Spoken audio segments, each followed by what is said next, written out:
Yes, people, what's good? I'm Kinell, and this is Sinister Cinema, where we get deep into the guts of the stranger side of cinema. Kinell Sinister Cinema is brought to you by Forgotten Sons Apparel. Check them out at forgottensonsapparel.co.uk. Forgotten Sons Apparel is a York-based streetwear brand drawing inspiration from alternative culture, tattoos, film, classic TV and cartoons from our childhood. In our own words, if you like our stuff half as much as we do, then we like it twice as much as you. I'm a big fan of this brand and I love the guys who make it. They've supported me for years, way before I was podcasting. They supported me in my battle rap career. You might have seen me rocking some of their garms on Don't Flop and other leagues. I love Forgotten Sons Apparel and I'm urging you all to check them out at forgottensonsapparel.co.uk. Right, now on with the show.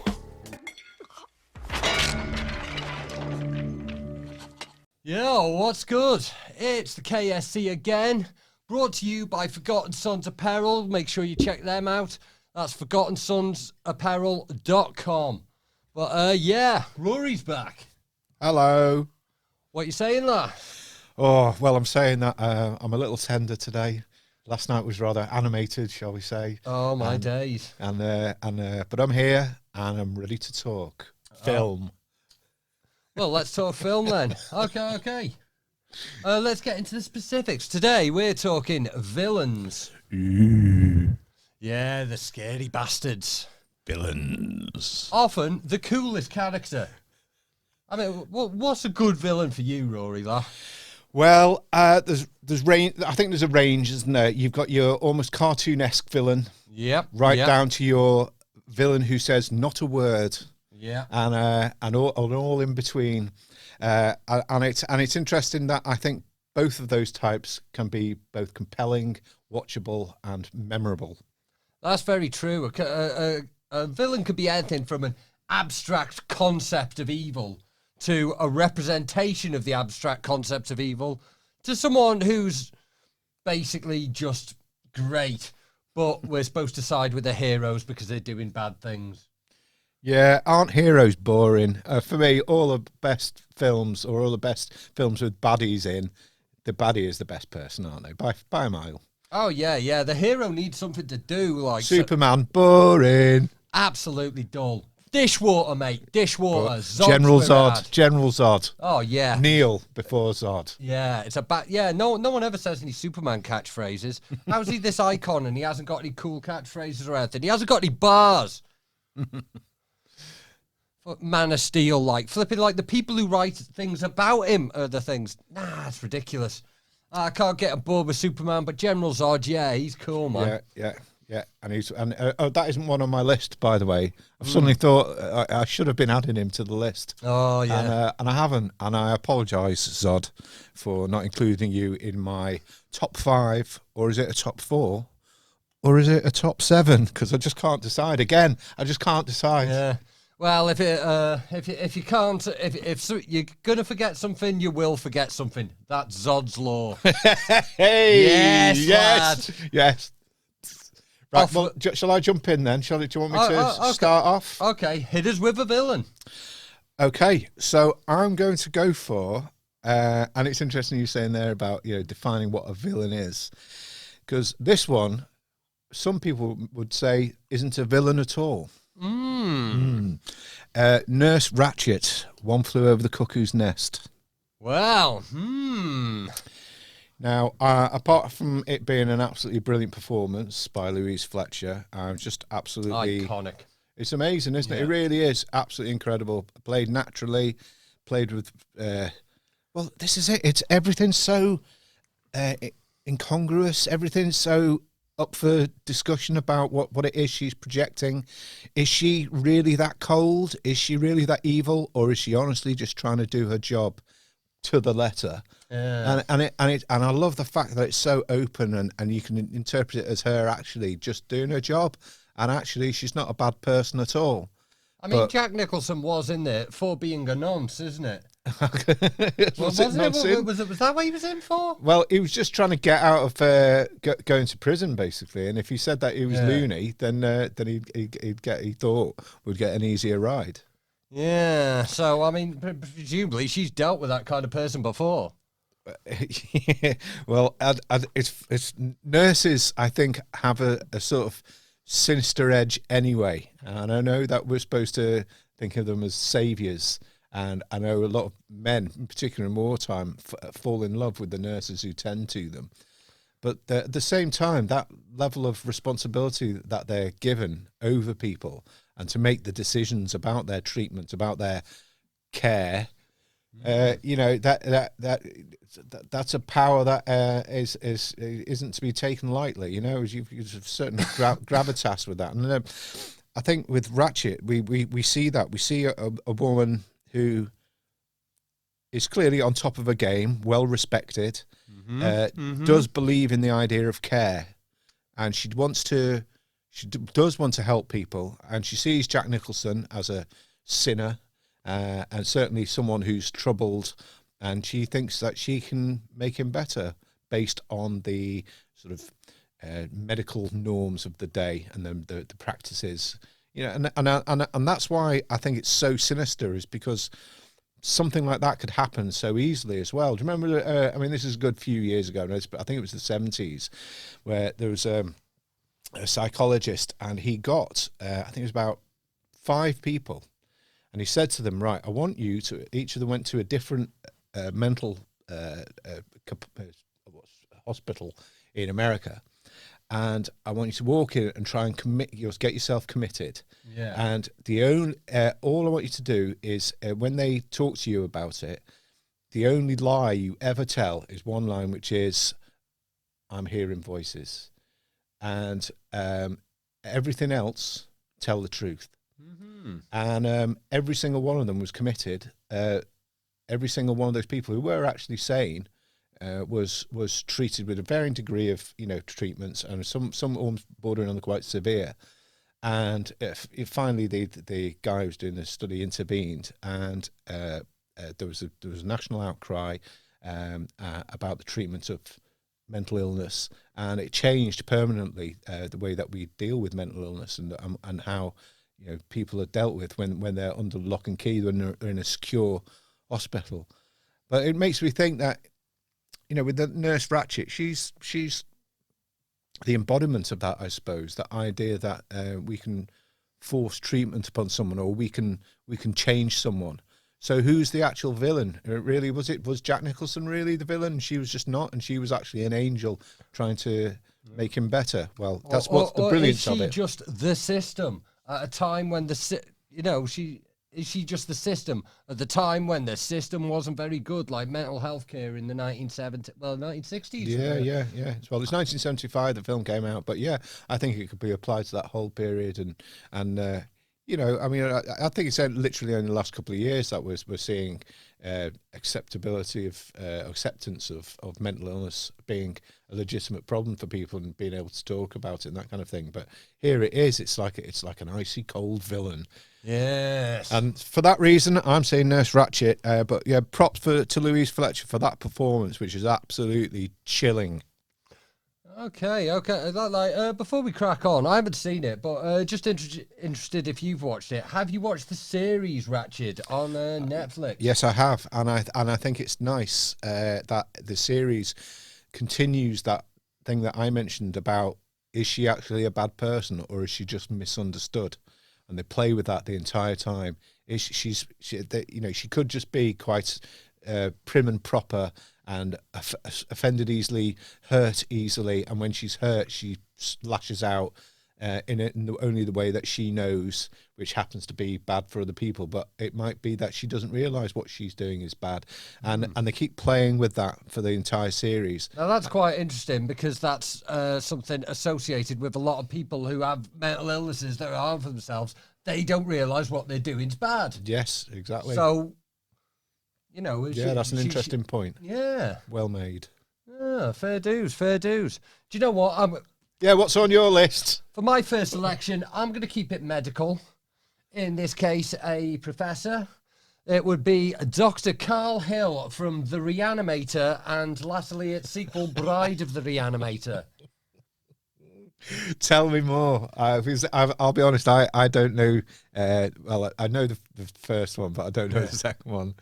Tell me more, please. Well, he's doing quite well to be in the second one because he gets decapitated at quite an early stage in the story. Like for those who aren't familiar with the Reanimator, it's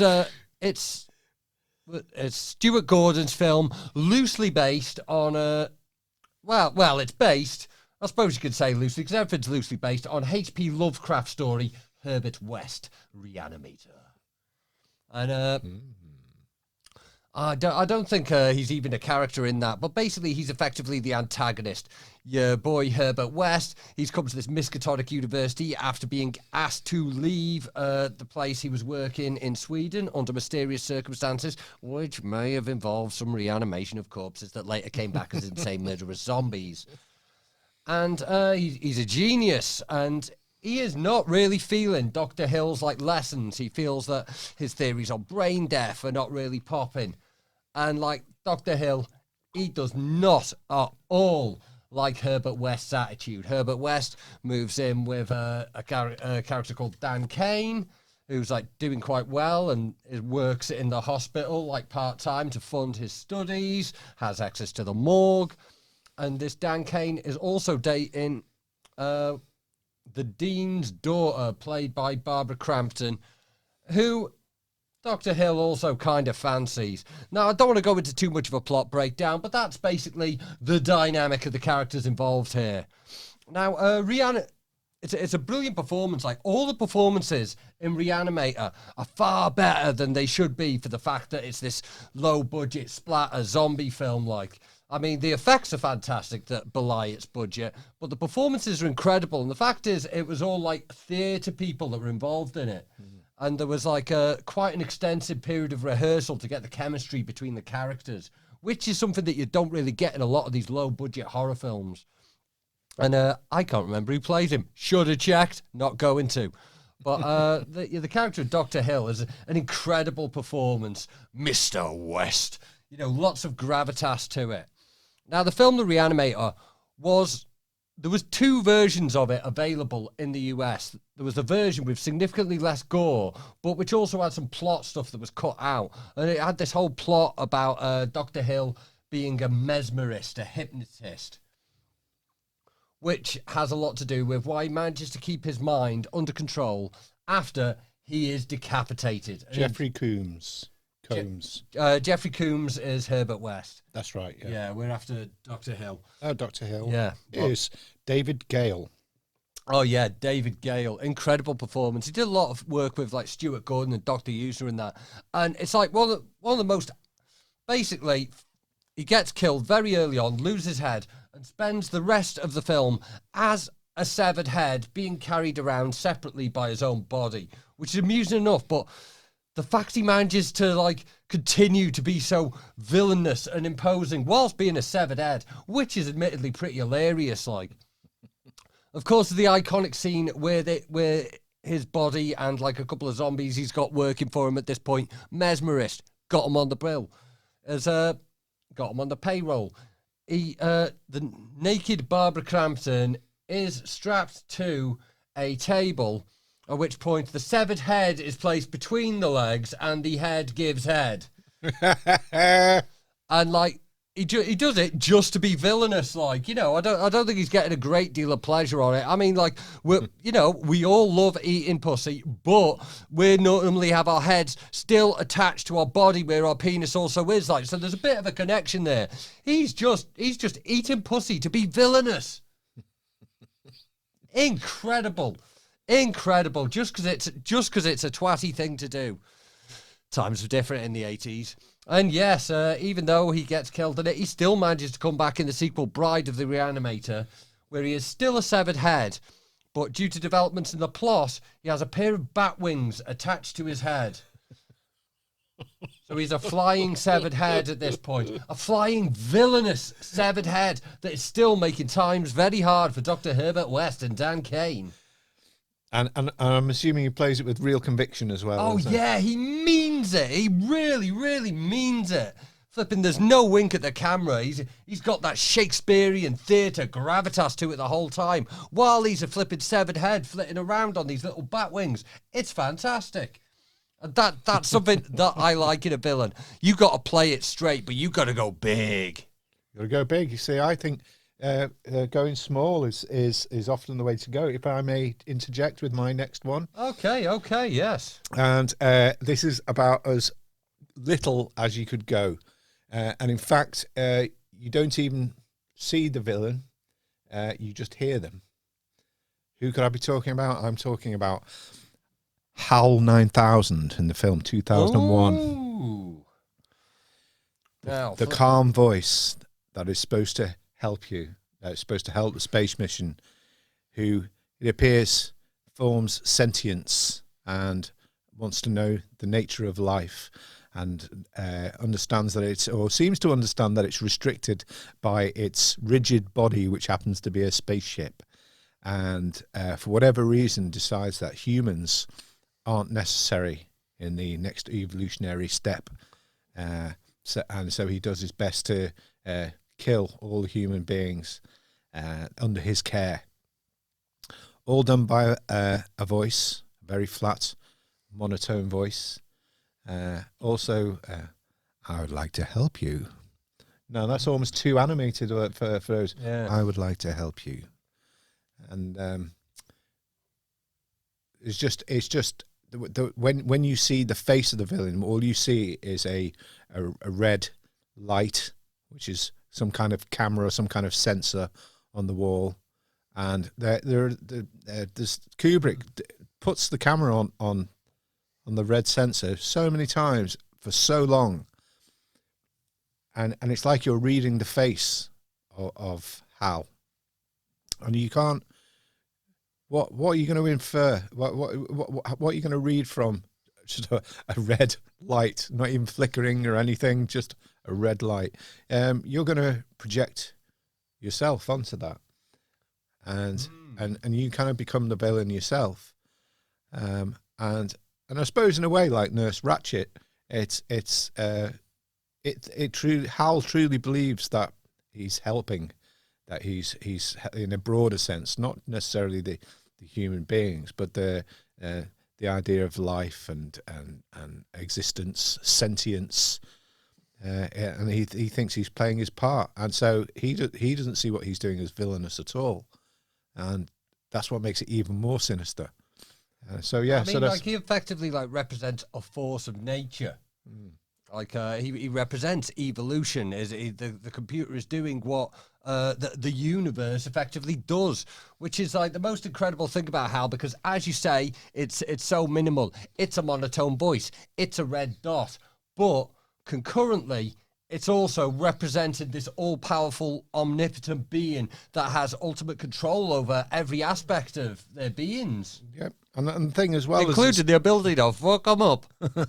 It's so prescient as well. You know, you think it was made in 1968, and you watch it now, and just about the special effects still stand. They're still pretty much immaculate. There's not much, you know. It still has the power to hold. You can still believe in it, and it nailed the idea of what it would be like in the future, to future space exploration, travel, and it's in terms of the computers you see. There's like so many sci-fi things. They've got banks of computers and sounds and lights and things going off, and it's not actually like that at all, is it? Even with the technology we have now, it's very much a sort of minimal affair. You can literally just have one screen, maybe a keyboard, maybe not even the keyboard anymore, and that's what so brilliant about it. And it's this view into the future, made in 1968. And an interesting thing is, it's like all these shots of space. We had not seen the Earth from space at that point. Yes. 1969 was the first space. And maybe we still haven't, since Kubrick faked the moon landing. Only to be later killed to expose these Illuminati secret societies in Eyes Wide Shut. Only had one beer, but I mean it. That is a fact, actually. Yeah. I think you're onto something there. Oh yeah, man. I suppose the other thing about the 2001 is that idea of with the villain who's and who are we? Who are we? And you know, will the human race end? But it might be quite soon based on world events. I mean, like, it's one of the first films that really starts asking questions about artificial intelligence. Like, I mean, there'd been sci-fi before about, like, what if robots think they're too powerful and start thinking they're the boss, but it wasn't thinking about like, what if artificial intelligence evolves past us. Like, this was the first one asking those questions, and these are like questions I was dealing with last week. I was in London, and I was doing a bit of stuff for Don't Flop, but I've also been interviewed as part of BBC Click, which I think is like the new, like, version of Tomorrow's World, and it's about these people in America who have developed this technology which reads the brainwaves of freestyle rappers to like, while they're freestyling, to sort of establish like a neural net map of how we interpret the things in front of us and convert them into bars and punchlines and wordplay.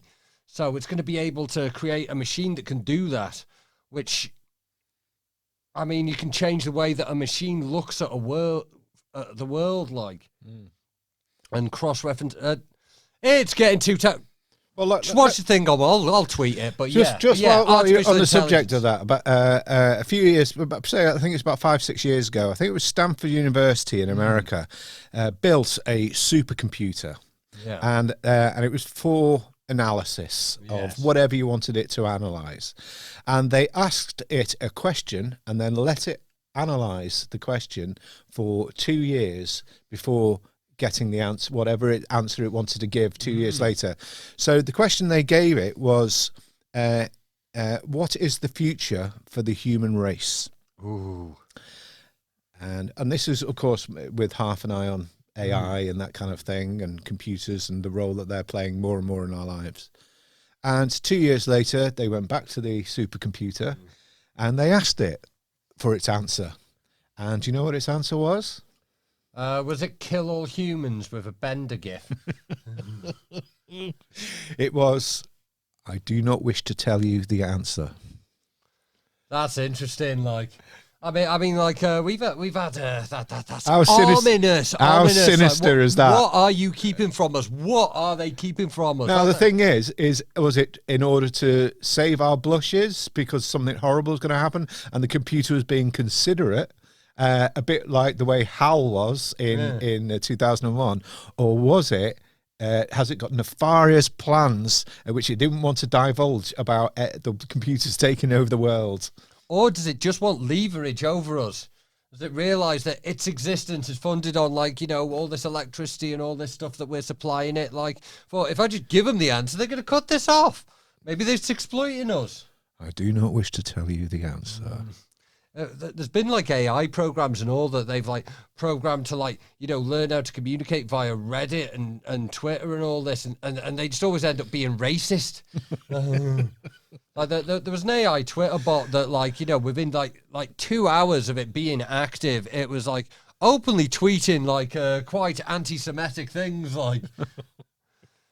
So they could go that way, like, you know. Whose turn is it now? Go on. Let's get another one out there. I think it's your turn, isn't it? It's me. And since you're talking about, I'd say, like, you know, you've said HAL. That's one of the great technological villains of cinema. So I'm going to go for the other great technological villain of cinema, and that'd be Eugene the Plague Belford from 1995's Hackers. Of course. Of course it is. Yes, played by the guy who, the white guy, who played the Indian guy in the Short Circuit movies. Fish Stevens. Which, to some people, is more villainous than anything that any of the villains have actually done. Like, Fisher Stevens, what a geezer. Oh. But he's on top form in Hackers. Like, he's a real scenery-chewing guy, and he was the first sort of, like, sort of techno-villain in something that was set in the present. I mean, like, he had there's a lot of cyberpunk stylings to it, but we got the feedback loop because we had Blade Runner and all that in the 80s set in the future, and, like, this was, like, supposed to be depicted in the present, which at the same time is trying to look futuristic and now is very, very dated, that's influenced by all this cyberpunk stylings. So he's going round on his skateboard in a big neon server room and all this kind of thing. That's so tech. Oh yeah, it is. Like I was rewatching it again yesterday, and the whole thing revolves around this like computer virus that's going to be used to like sink all these ships and everything, and it's like the details of the plan and the virus and absolutely everything to do with it is stored on a floppy disk. What's that? 1.44 meg. like the whole thing that's like this. The whole thing, this grand master plan and all the technology to do it is like takes up less space than I don't think you could fit the thumbnail for this, the YouTube thumbnail for this episode on a floppy disk. I think I'd have to compress it, and I think if I compressed it that much, it'd be too small to upload as a YouTube thumbnail. Maybe it's quite a simple plan. Yeah, that's it. That's it. We've just made things overly complicated. He's a villain, you know. Yeah. It's not. It's generally destroy the world or destroy a person. Yeah. Isn't it? It's one of those two. Oh, but he's such a scenery chewing geezer. Like I think it's his best performance. Like, and he's been about like, I mean, like he's really chewing the scenery, and he's just trying to be this techie guy playing with his virtual reality. Like He's good though. He's a good actor, man. He's a good actor. Yeah, he's got some lines in it. Never fear, I is here. Honestly, not gonna lie, nicked that for ages after I first rented it on VHS. In fact, after this film was quite influential on me. Like flipping, I rented it from Blockbuster when that was the thing that you did at the time. And when I went back to get it the next day, I bought a Bodazat pager. Because I thought, yeah, I want to be part of this flipping technology generation. Like, didn't have a computer. Like, not many people did at the time. And I miss pages as well. And I wish pages were still around there. But pages were great because there was no facility to answer them. Like, that's it. And like, you didn't have to talk to people. Yeah. You know, you didn't have to reply with a text message. You just got a number, and then you could respond if you wanted to respond. Go and find your nearest landline phone. But like, it really is an example of someone who he's the best bit of the film. Fuck Johnny Lee Miller. Fuck Angelina Jolie. Actually, Matthew Lillard on the good side. Flipping, he's pretty cool. He sort of livens up any film he's in, from Scream to SLC Punk. Can I just say something else as well here at this point? Like, you've mentioned Angelina Jolie, and like, I think she's really good. I think she's really. I know. Obviously, she has done very well because of her looks, but let us say that her acting ability has been so impressive over the years in a number of different roles, and I think people forget that. You know, so often people, as soon as you talk about Angelina Jolie, you're talking about how she looks, but like she can act, man. She can really act. The likes of Girl Interrupted. Yeah. Girl Interrupted is an incredible film. Like that. I've never watched that as a double bill, but One Flew Over the Cuckoo's Nest and Girl Interrupted, that's a hell of a double bill. Yeah. I might do that later today, in fact. Yeah. Well, One Flew Over the Cuckoo's Nest I'd recommend any day of the week. Of course. Incredible stuff. And anything with Jack Nicholson, of course, who's a master. I mean, as well as being charismatic, if we can just talk about acting styles for a moment. The brilliance of Jack Nicholson is that he can convey power and passion, and it just flows through him, and there's no filter. It's everything that comes out of him looks convincing, sounds convincing, and but he does it from his core. You can just tell it's just so natural. I find him incredible, Jack Nicholson, his ability, and yes, on top of that, there is the swagger, there is the humour, the charisma, but right at the base of this he is an absolutely brilliant actor. In fact, he does the perfect thing, doesn't he? He doesn't act, he just is. He will be what it is. Okay, it might be time for hot take o'clock then. Is Jack Nicholson the best Joker? Ooh. Well. Let me think about that for a second. I'm just trying to think about what you see. What there's that thing about once because he wasn't the first Joker, and so there'll always have to be a place for the first performer, I think, and they're the ones who create it for the first time, and it's upon which everyone else would be based. But go and Cesar Romero. Romero, well, only because he's the first, and I just wonder whether See, because I'm going through all the other later. Because it's funny you mention it, but I went to see the Batman the other night. Yeah, any good? And I'll say it's a masterpiece. It is one of the greatest films I have ever seen. I didn't expect to say that.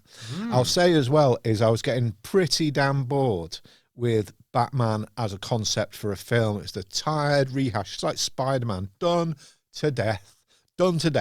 And I always didn't want to go and see another Batman film, especially after the Christopher Nolan's and whatever. And actually, I know I enjoy Heath Ledger's performance in the second one, wasn't it? But the thing, this film is. This new one, the Batman, has absolutely. Because I didn't know anything about it. I didn't really know who the cast was, apart from Robert Pattinson being the Batman. And I was keep rolling with this. I just got to grab a beer right. Yeah, of course. I was absolutely blown away by the acting choices of the actors, who's actually in the film, and yet you careful on that one, my friend. You're almost went arse over tit. Don't worry, I'm effectively Batman myself with my cool maneuvers. It's fun. It's funny. I was absolutely. I mean, the only problem, and it's not really a problem, is 3 hours long. So it was a bit of a bum number, and I was a bit stiff. I was a bit stiff when I came out of the cinema, but moving around a bit soon sorted that out. But I was absolutely blown away by the every single aspect of the film. Its look, its tone, the acting choices, who as in what the actor chose, how the actor chose to perform that character, the choices in terms of which actors they picked to play which roles, the sound, the imagery is just incredible, and it's pretty much. I suppose the best way to distill it down would be if Batman was in the movie Seven. Then I've heard this. I've heard there's a bit of like Saw going on. Like it's incredible though. I really feel like they've got for the first time in any of the films, they've got the balance right between the comic, as in a comic, and the fact that it's a film and not a comic. And so obviously it needs to be filmic and as of a comic. And this is the first one which I think melds the two well. Okay. That's not to detract from the brilliance of earlier films, but this new one, it's something else. It really is. And I think the director was his name Matt Reeves. Is it Matt Reeves? I am now an overnight fan of that guy. I'm going to go and I'm going to watch everything he's ever done because I'm absolutely blown away. And there's one. I'm not going to say the actor, just in case you don't know anything about it. But the person who plays the Penguin that's absolutely standout in the film. I believe he's getting his own 10-part limited series as the Penguin now. Really, off the back of the reaction of the first weekend. Well, that wouldn't surprise me because I was absolutely. Because it's a superhero property, and if it makes more than £1, it's getting exploited. It reminded me of young Robert De Niro performances. You know that sort of early 70s where he just was. There was no one else touching him in terms Mean of Streets. Yeah, Mean Streets, or even Godfather Part 2. That there was just this just absolutely raw energy to his performance. The one who plays the Penguin. Yeah. So I might even have to watch the film again soon just for that character alone. But we digress. Let me find a villain. Yeah, I will be watching the Batman in the traditional manner, which is about a year after it came out on a flight somewhere. Okay, I'm gonna say this because I think it. I almost didn't choose this one, but I'm going to. I'm gonna explain why. Red. It's Amon Gert from Schindler's List, played by Ray Fiennes. Oh my days! It's about to get deep. Straight from the Batman into Schindler's List. Yes. See, the problem is this was a real person. Yeah. A real murderous person. Psychopath, clearly, enjoyed violence, and so they're portrayed in what is a movie about something that actually happened. The events we see in the film are based on testimony and witnesses testimony, and these unspeakable acts of evil actually occurred, and the frightening thing is Ray Fiennes plays it so well, plays it with such conviction, and to know that you can have as many bad guys as you want in any film. What makes this just even worse is that this person actually did exist.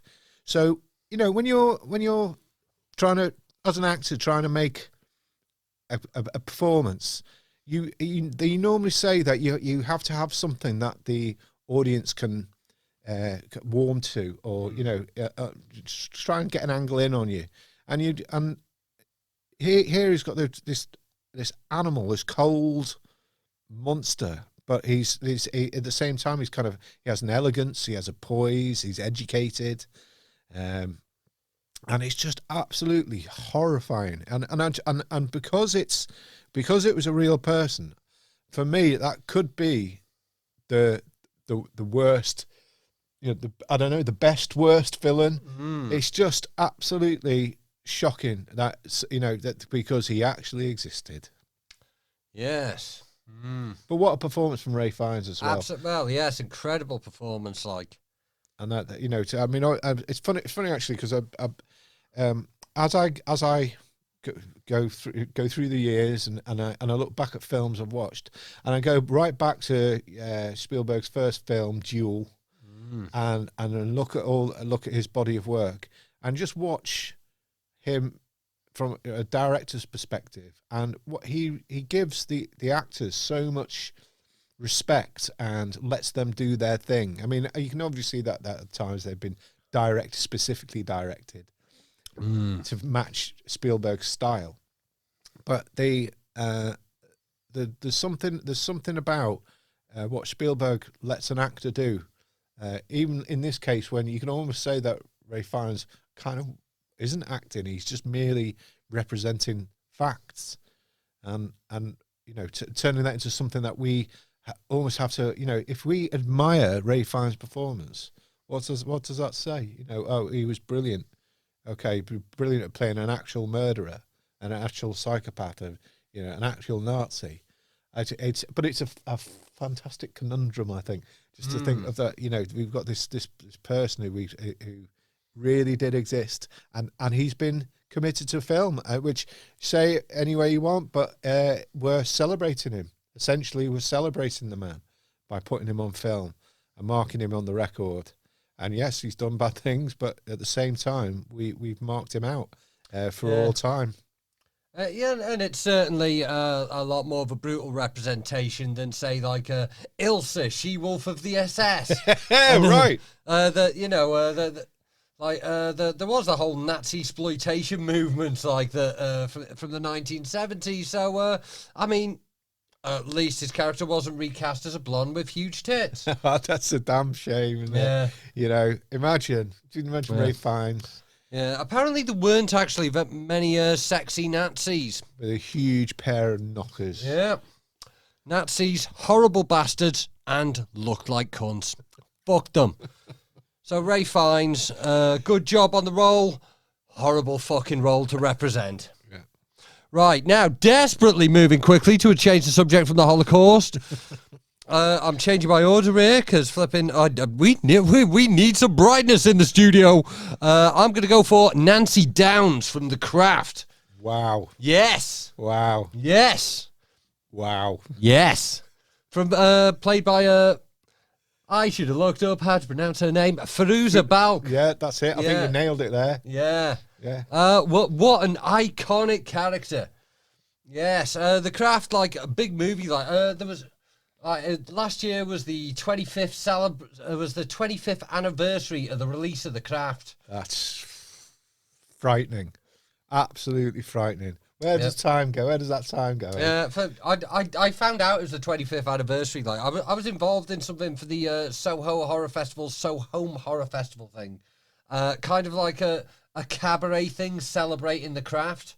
I just like flipping, like found like an emo trap beat and just like did a quick 16 over it.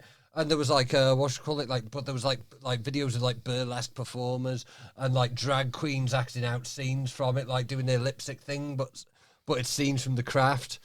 And what a film! What a great film. You really do like realize how iconic it was, like, and how she is as well. In particular, she's really standout, isn't she? Yeah, now that's very much a film. Like when we say villains are the coolest bit of the film, the craft.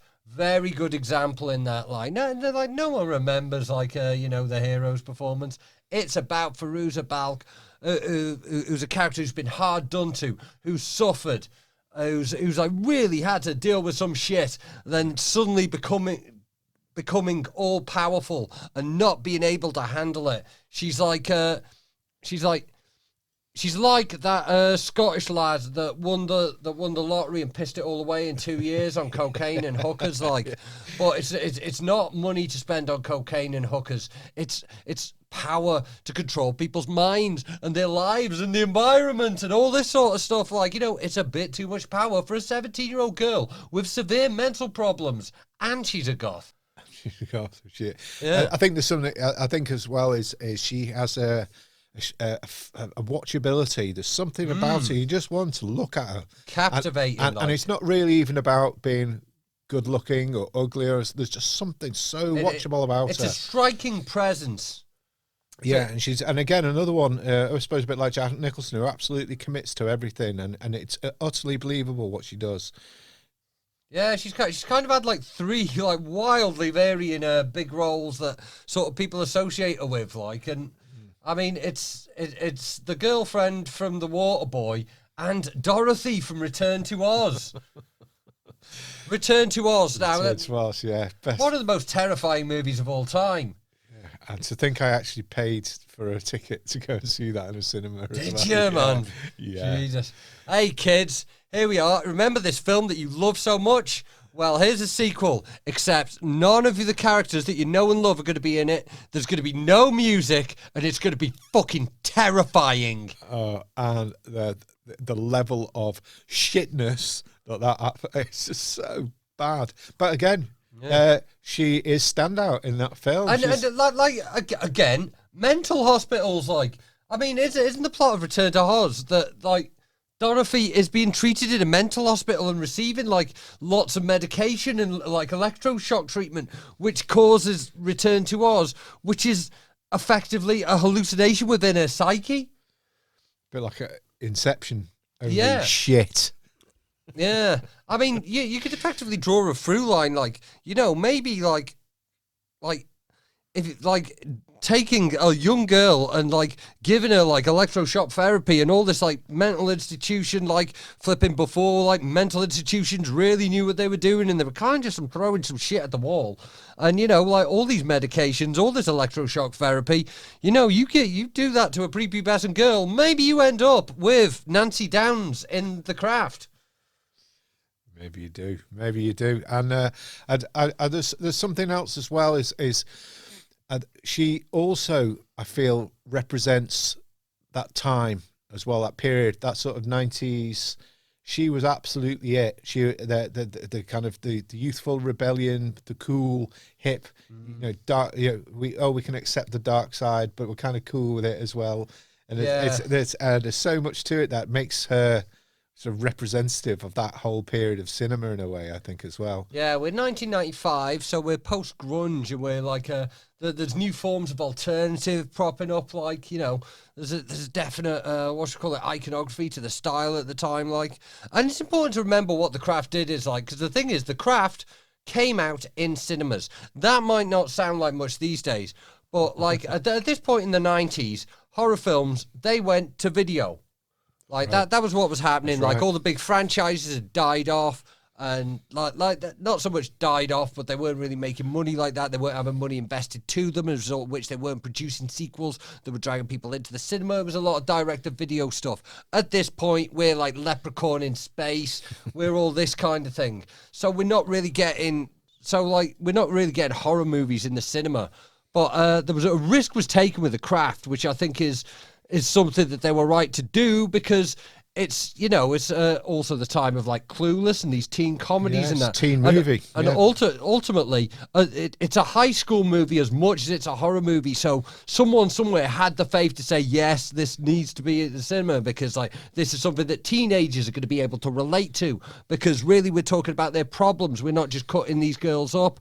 We're actually listening to teenagers' views for the first time, and they happen to be sinister with malintent. Yep, that's the one. There's not really any likable characters in there if you break down their actual motives, but their personalities are actually quite likable. But I'm saying, like we have The Craft in cinemas in 1995. And it does attract people in. People do go and watch it. And, like, it does go on to become very influential. But if The Craft doesn't make money, I'm saying that in the following year, in 1996, you know, people aren't, like, Miramax aren't so eager to put Scream in cinemas. And then Scream, like, sort of reboots the slasher genre, introduces this new element of meta that sort of Wes Craven started off with New Nightmare. And, you know, like, Scream's the one that rebooted everything, but without The Craft, Scream isn't in the cinema. And without Scream being in the cinema, if it just goes straight to video, it's just another cult thing that doesn't influence anything. Well, you mentioned Scream, and I remember we were discussing after the last podcast. Yes. That, because I hadn't seen the new Scream. Yeah, man. And now I have. And I think I'm inclined to agree with you. It's a very good film indeed. And I love the way that it plays on all the tropes, if you will, of the original film, and makes that whole tropism into an entirely new film. It is the basis of the entire film, and that is just so clever. It's incredible. Like, when I saw like the new Scream film, like, if you haven't seen, like, you've seen the Scream film now, if you want, like, but like I saw the original Scream film, like, it was like just when like I was kind of looking old enough to get into an 18 certificate film, and like I had a mate of a car, and like you know, we couldn't guarantee getting served in pubs, but we could all go to the cinema and probably get in. And like, you know, so it was a group of me mates who went to see it in the Chester Odeon, as it was at the time. Yeah. And honestly, like, it gassed me up so much, I watched it like 3 subsequent times in the cinema. Did you really? Yeah, but when I saw the new cinema, again in Chester, but now it's in the View because we don't have the Odeon anymore. That's right. Yeah. Honestly, like, in that last act, I got so gassed. I was that teenage kid who, like, flipping watching Scream underage in there, like, it just set off all these things in my mind. The whole finale of it being in Stu Marcus, it was so good, right? and like, it really caused me to reflect back on, like, you know, it really has been 25 years. Do you know what album we listened to on the way to watch Scream for the first time on opening weekend? It was my current favourite living rapper's current album, Tupac Shakur, All Eyes on Me. Right, wow. Because obviously, like, the first Scream film comes out in May 1996, September 1996, we sadly lost Tupac. Yeah, that's right. Yeah, I remember when Scream 2 came out, because there's a song on the soundtrack, right on the credits, called Scream, by Master P and Silk the Shocker. And like the No Limit lot, like they were all like New Orleans, and it was just Master P like signing everyone who could rhyme 2 words rhyme 2 words, and they lived in New Orleans. Like, my favourite fact about Tupac Shakur is that he was born in prison. That's pretty good. That's heavy. Like, his mum was an activist and all that. That's right. Yeah, Black Panther, wasn't she? Yeah. The thing is, like, the criticism of all the the No Limit campers, they were all trying to be Tupac. I remember, like, after watching Scream 2, like, thinking, like, I should have got a Tupac song about Scream. Do you know what? The thing is here as well is we're talking about Scream. What about the Scream villain? Now, like, would you have him up there as or them? Should I say? You know, because if you know numerous films. I debated this, like, because, like, ultimately, like, the ghost face, the Scream slasher villain is, like, probably one of the most iconic to me. but also I don't think it could really make this list because it's all these different people, but it's what it represents. Like, I mean, like there's kind of an influence of like Italian giallo cinema on Scream films, and it's like when I really sort of figured out what the Scream films were about when I was watching Scream 4, because like I used to think they were whodunits, and they're not, because like there's clues there, and like I think in like for certainly like the last couple of Scream films, I've been able to sort of like pick out who's going to be before it was. But the Screams aren't really about the who. They're about the just why. On that point, I actually, I did the same. I spotted in the new one. I spotted straight away who it was going to be. Yeah. But I think that was also part of. It was almost like it was deliberate. Yeah, maybe it was. I don't know. Like they pretty much told you, because it was the first film that like really understands that it's not about the who, it's about the why with the Scream films. Yeah. Yeah, so I self-awareness, isn't it? Yeah, I didn't feel I could include Ghostface for that reason, because it's not one person and all this. I agree. I don't think they should be on the list. Aye. Should we move on then? Whose turn is it? Is it me or you? I mean, I've got one. Oh yeah, I just did Nancy Downs, all right, so I'm 3 down. I'm going to do one, and it's not really. It's not a character. Yeah. It's a person, and the reason I'm going to pick the person is because I can't pick out of their 2 amazing villains, which one's better. So I'm going to say, sadly died, and I'm sure you're starting to maybe realise who it is I want to talk about, Alan Rickman. Ah. So we've got 2. We've got the Sheriff of Nottingham, which has to be one of the great performances in cinema. Do you know what? I still have never seen Robin Hood, Prince of Thieves, because of the resentment I held to the Bryan Adams song. Bryan Adams song. I think you should change that. You should watch that film purely for Alan Rickman, and also, of course, he did. Years, surely I can let it go and watch it. I'll watch it tonight, man. I'm going to watch Robin Hood, Prince of Thieves tonight. It's good. It's a good film. It's good old romp. Yeah. And actually, I mean, the story, of course, is that Kevin Costner, the dullard, was so frightened by how good Alan Rickman was that he cut loads of his scenes out of the film. Now, and the amazing thing is that even with the amount that was cut out of the film, the Rickman that we're left with, the Rickman Sheriff of Nottingham, even on that smaller amount, he still manages to steal a film 100% away from Costner, which is it just shows how amazing his performance is. And this is actually the first time I've picked a comic villain, and this rather than something real. He's absolutely cartoonesque. He's out there. He's got his hair dyed black. He's as camp as Christmas. But he's just brilliant. He's absolutely brilliant. There's just so much to it. It's the humour. He gives it that brilliant Englishness, which the American market loves, and obviously he Kevin does Costner it better than most, man. He does it better than most. Like it's just great baddie. It's great proper pantomime villain. One of the best you'll see in all of cinema. And I know in essentially there's lots of other things not to like in that film, Kevin Costner, but it's that same thing, isn't it? The heroes are always boring, but Kevin Costner could have been way better. There are certain elements of the film that could have been way better, but just watch it for Alan Rickman's performance, and he goes back to back with Geraldine McEwen, who plays a witch, and she's a dry old stick and great at humour as well. That classic sort of dry English humour. So there's that baddie. But the reason I say Alan Rickman is because, of course, the villain in Die Hard, Hans Gruber.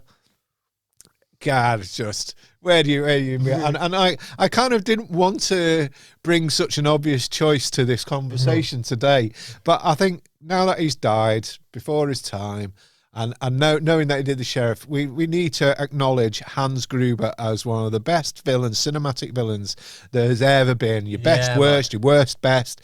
Everything about it is just quality. He's again, camp as a row of tents. He's got a dodgy German accent. Yeah. You know, he's got the lot, and it's so good, and it just everything about it. And he's the most improbable baddie ever, but he throws himself at it, and it's just brilliant, just brilliant. I believe you want to say a couple of words about Hans Gruber. Like Hans Gruber, I left off my list because I was positive you'd bring him up on, and I just wanted to hear what you'd say about him. What an iconic, it's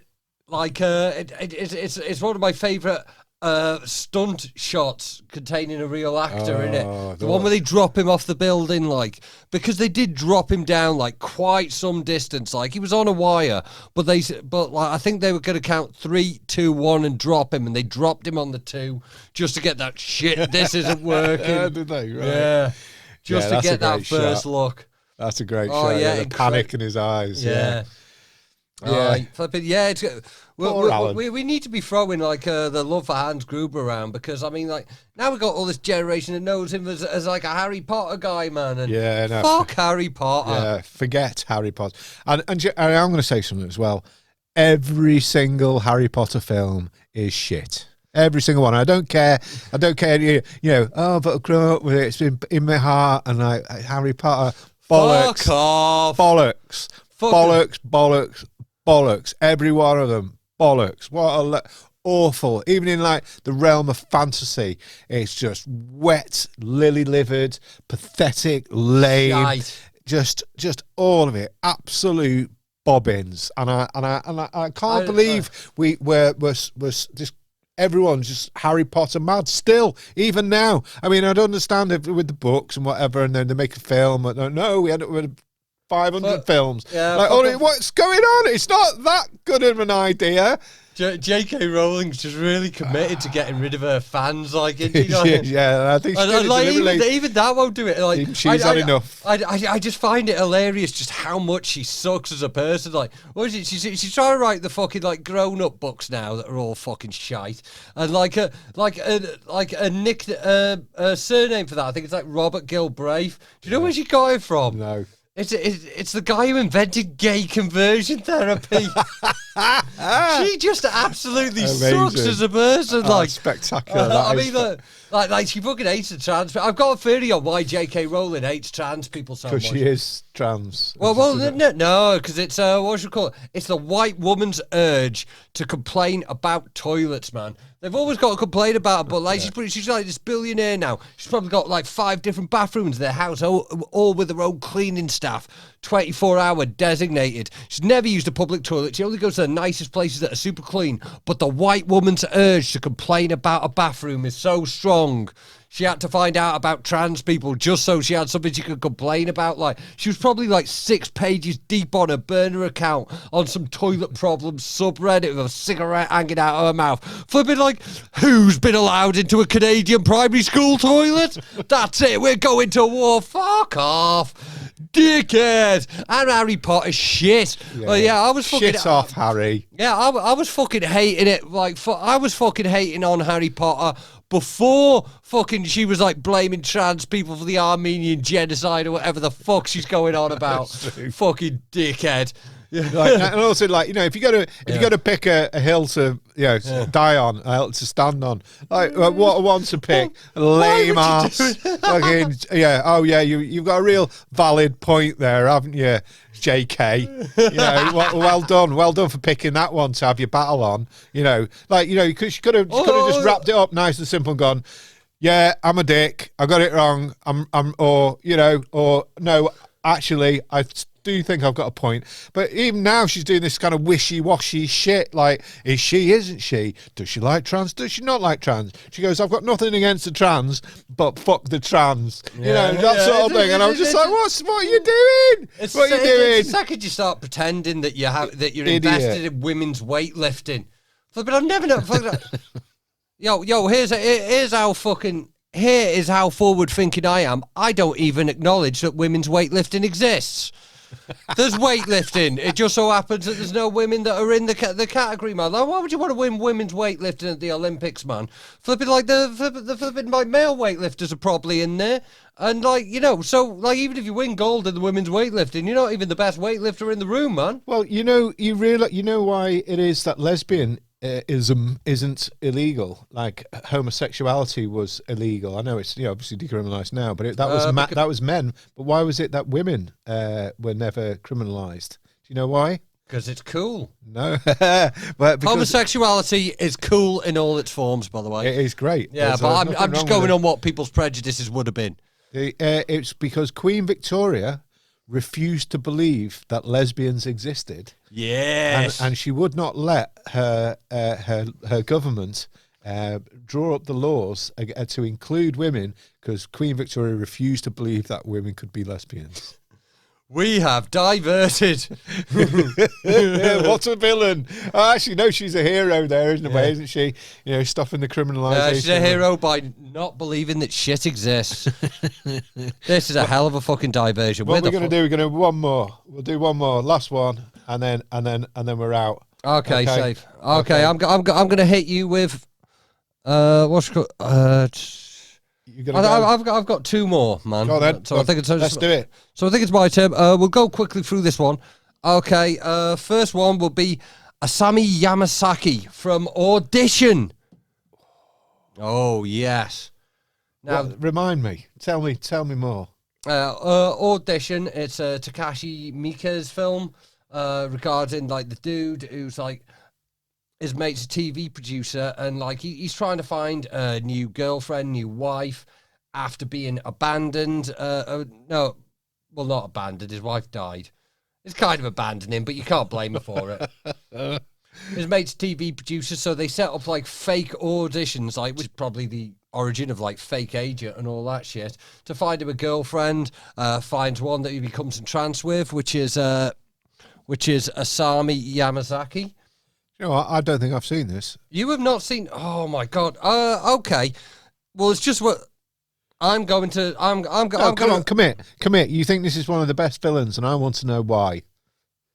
No, because I want you to watch Audition, and if I go into my full detail into this, are you going to give something away that would ruin it for me? Is that what it is? Yeah. Thank you for thinking of me on that one. Yeah, I appreciate it. Yeah, just while we diverted to slag off J.K. Rowling for a bit, because we burnt up that bit of the podcast. Safe. Okay. In that case, do you want to bust out your final one, and then I'll bust out my final one, and then and then we'll hit the other studio. Okay, so I mentioned Alan Rickman for a cartoon villain, but I've got another cartoon-esque villain, but at the same time they combine a sort of strange reality to their performance, and I want to give props to Annie Wilkes, who the baddie, if you want to call her a baddie, in the film Misery. I mean, she is a baddie. She's an absolute twat. Yeah, she is. But what a performance from Kathy Bates. She is amazing in that film. And I suppose it's quite similar to Nurse Ratched in a way, but not at the same time. It's a lot more cartoon. That's the amazing thing about it. It's this huge cartoon character, but at the same time, it's a real person, and I love the dichotomy of that. Which one is she? What is and is she mad? Yes, fully. Do you know what? If her and Nurse Ratched got together, yeah, that'd be a great little odd couple partnership. Like they could. Bounce off each other, and I think this is the thing for me about Annie Wilkes is that they're like those two characters are like quite almost sort of mirror images, aren't they? Yeah. But I think Annie Wilkes is far more sinister in a way because, again, I think she could exist. The thing I've always found interesting about it is that I feel like, this is just my opinion of this, and like people may disagree, but I feel like she seems to be hated more by women than by men, and I wonder why that is, and there's, I don't know, maybe. So women, I see a bit of themselves in that obsession in the character. I reckon they're like blowing the spot up, like. Yeah, or as opposed to like men who'll just go, "Yep, that's women," And I know I'm being horribly misogynistic here, but I'm trying to get to the truth of why it is that character works so well. So maybe the women don't like her because she's the kind of thing that men will hold up as an example for their prejudices. Exactly. But you don't want someone that confirms like prejudices that particularly that don't apply to you, blowing up the spot and making them look like they're facts. The truth is we warm to the truth. That's what makes a joke funny, is because it's what you've said is actually true, and some people decide to take offence. But the fact is that it's not, it's truth, So Kathy Bates has shown a truth in that performance, and it's possibly an uncomfortable one because it's easy to make assumptions about people, and in this case they happen to be awfully, painfully, ankle-breakingly true. Oh my God, the hobbling scene. It's one of the. When you imagine the pain yourself, can you think of another film where you do that more? Like you've just absolutely got your head in your hands. Oh my God, she's done it. She talks about it. She does the warm up. Yeah, a sinister warm up, gets him in position to do it, and then she does it. Yeah. Oh no! I'm like no. And there's just that one shot and you see his foot. Yeah. Cascade away from his, from the rest of the body. Just a small movement, a curve to one side. Yeah. Oh God, it's just one of those visceral moments. So tactile, so visceral. Yeah. We're like, it's worth mentioning that this was like a mainstream film, and we're like a decade away from like torture porn. Like the hardest horror films on the planet at this point aren't going as hard as that hobbling scene. Like it's wild, and they wouldn't be for a decade. Incredible stuff. So that's who I'm going for, and Annie Wilkes and her love of Paul Sheldon, the writer. Oh, Paul. Okay, and well, I'm going to go for my all-time favourite now, and I am going to pull this all back full circle because it is Chucky from the Child's Play franchise, voiced by Brad Dourif from One Flew Over the Cuckoo's Nest. Nice. Brad Dourif, my all-time favourite actor. Oh, there's an interesting thing to say. He is good, isn't he? He really is. He's incredible, man. In everything he flipping does, like the fact that he does like Chucky, he just gave the character this personality. But also like some of the other things he does, like particularly like Exorcist 3 come to mind. Well, he had that run, didn't he, of like straight to videos. That had a real solid run of straight to videos for a while. But just in a way, a bit like Nick Cage. There's bad Nick Cage movies, but there's never a bad Nick Cage performance. And I think that's the same with Brad Dourif. He does the same thing. He envelops himself in the role and commits 100% to whatever it is, no matter how ridiculously the concept. And he can switch between personalities so quickly. There was an X-Files episode which he starred in, Beyond the Sea, where he plays plays a mental patient that's effectively channeling the dead, and he's switching between these different personalities like so quickly, and like he can do that, and like I think it's like really interesting that he got to do that episode because like Exorcist 3, iconic performance, but if you watch like the actual theatrical version of The Exorcist 3, like it keeps cutting between these shots of like the guy from the original Exorcist film that's supposed to be like, the priest. It keeps cutting between him and that, like, and communicating it. Now, that wasn't how it was originally filmed. Right. And it was originally filmed with Brad Dourif playing that and all, and just, like, doing it with acting. And, like if you catch the Arrow video Blu-ray release of Exorcist 3, it's got the Legion version put together with like the lower quality original shots, and they basically put together the original version before the studio intervened and said, we got to have an exorcism, we need the guy from the original film, it can't just be Brad Dourif doing it with acting and all this kind of thing. And it's I'll be digging that one out, that's something I would actually like to see. The original version Legion is very interesting to watch, but for me, iconic performance as Chucky in Child's Play, and one that's carried on through the decades, like, kicking off in like 1988 And like, you know, but I've got a pre-order in for the series that's just finished. It's absolutely incredible. Like what he brings to that character is amazing. He's such a likable murderer. You're going to have to tell me more, because I don't know if I've seen this work of which you speak. You're not familiar with the Chucky series? Oh yeah, absolutely. But you know, in terms of, I don't know if I saw his performance. I don't remember seeing Brad Dourif in the film. Yeah, well, he does the voice of Chucky, obviously. Yeah, okay. Yeah, but he, what should we call it? He appears very briefly at the start, where like the character Charles Lee Ray gets murdered, puts his body into the spirit of a doll, and in the new Chucky series, they've got like all these flashbacks that lead up to that night, and I thought like the actor that they've got playing him in 1988, I thought, wow, that's absolutely perfect. How have they done this with some like crazy face swapping? Have they done this with like some digital de-aging? How have they got it that perfect? And he's played by Fiona Dourif, his daughter. Right. Who's been like physically made up as her father. Wow. And like copying his mannerisms perfectly Yeah. for this new TV series. And I could not figure out how they did it, because like, you know, I can see what's wrong with the digital de-aging in The Irishman. I couldn't figure out how it's good, and it's just they've spent so much time together. She's really good at copying his mannerisms. So what's in terms of it being a villain then? Are you saying that Chucky's the villain, or is it Brad Dourif as the voice making it the villain? Making it Chucky, a good villain? Chucky is the villain, but he's the villain because of Brad Dourif. Yeah, it's the laugh.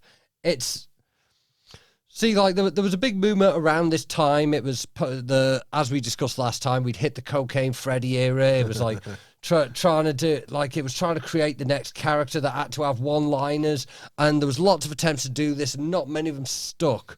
But none of the other ones were played by Brad Dourif. Right. I'll tell you something, because I went to the cinema to see the first one. Yeah. And I, truth be told, didn't actually get to see a lot of the film, because I went with the girl that I fancied, and the only way I could get to go out with me was to go to the cinema, and she wanted to see this film. So there was me trying to do the old classic that, and you know, get the arm around and whatever, and was hugely successful in diverting her attention away from the film and to allowing me to finger her in the dark whilst Chucky was on. So yeah, there's a memory. But I confess, I did. So obviously, I've seen the first Chucky movie, but the subsequent sequels I've not actually seen. I've seen parts of hither and thither. But yeah, there is something about that first Chucky movie that's it's got something, man. It really has got something, and the voice, you know, right, it's because I never put two and two together. Actually, you know, now that you've said it, See, the second one's probably probably my favourite of the series, which represents kind of an improvement on the first one, because in the first one it's a lot about the mystery, you know, it's about, is it really a doll? But like after you've shown your hand on that, you've kind of got to have like the killer doll throughout. Yeah. And then that's what like from 2 onwards, that's when he like really shines. Like he really gets to play that character, and he really feels like an absolute cunt who just so happens to be good at making jokes. It doesn't feel like he's like killing people in a certain way to set up a punchline. It feels like he's just got the freestyler's brain. He's just good at improv. He's just got he just like comes up with a killing and puts the bar there later, which is how it should be. I don't like forced punchlines. I like my punchlines to be natural, and he's got that swagger. And it's interesting because, like, there are multiple eras of the Child's Play films, and it's just been the same character and the same Don Mancini, the same writer behind it the whole time. And, like, obviously 1, 2, and 3, you know, we got the 80s, early 90s era, the initial, like, coming off the back of the slasher boom. And then you come back with Bride of Chucky, which is sort of like post the Scream boom. And then we got that's when Tiffany, his girlfriend, comes in, and then it becomes a bit more ironic and a bit more fun. and like Seed of Chucky like sort of carries that on and becomes the first like mainstream film to discuss gender fluidity as part of the plot. And I heard about like this concept that is now something that we hear about quite regularly from Chucky, and then they went quiet for a bit, and then he came back and like the first film with Fiona Dorothy as her own character. And the good thing about that is because like when you have a character involving a killer doll, ultimately there's only so far like they can go before you think, well, if that was me, I'd just boot the bastard. Yeah. Main protagonist in The Curse of Chucky is in a wheelchair. Girl in a wheelchair in alone in a house versus killer doll. That's a good fight. That's an even matchup, man. It's pretty heavy. And like they sort of carried on, and like they managed to, and like this new series like Chucky that's just finished, and it is an absolute incredible piece of work. They've managed to keep because it's just been Don Mancini writing the very first film to write in the very last episode of this series. Like since 1998 to like a matter of months ago, he has kept like continuity throughout this whole series. And Brad Dourif has always been playing the same character in the same way he does it. And he knows how to do it so perfectly. He got it right on day one in 1998 and he's perfect now. Like spanning decades, absolutely iconic. So that is why he is my favourite villain. That's good to know. Heavy. To know. And may I say, you've come out with some very interesting choices there, and I think actually quite respectable choices there. There's, I think, your final one there is quite a good one to. If you were to have a number one, I think that is quite a respectable one to have. Ah, yeah, man, flipping that was a great podcast. Like, I am going to go off and I'm going to watch. Well, look, we're going to the studio. We're going to record, make some music because we do that too. But we're beats. Yeah. But tomorrow I'm going to wake up and I am going to watch Robin Hood, Prince of Thieves. Yes.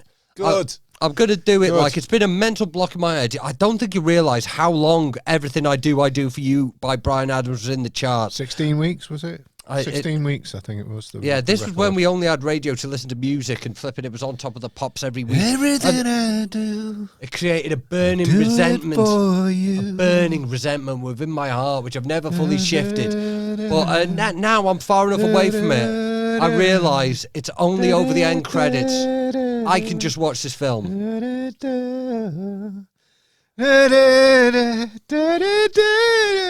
I'm not going way off. Yep. Everything I do, dear God, man, I do it for you. Please, why? Girl, you know it's true. Everything I do, I do it for you. Watch Audition. I will. Watch Audition, man. It's heavy. I got a DVD copy if you need it, but it is available on, I believe, the Arrow channel, which you can get. I think they do like 30-day free subscription for, like, so.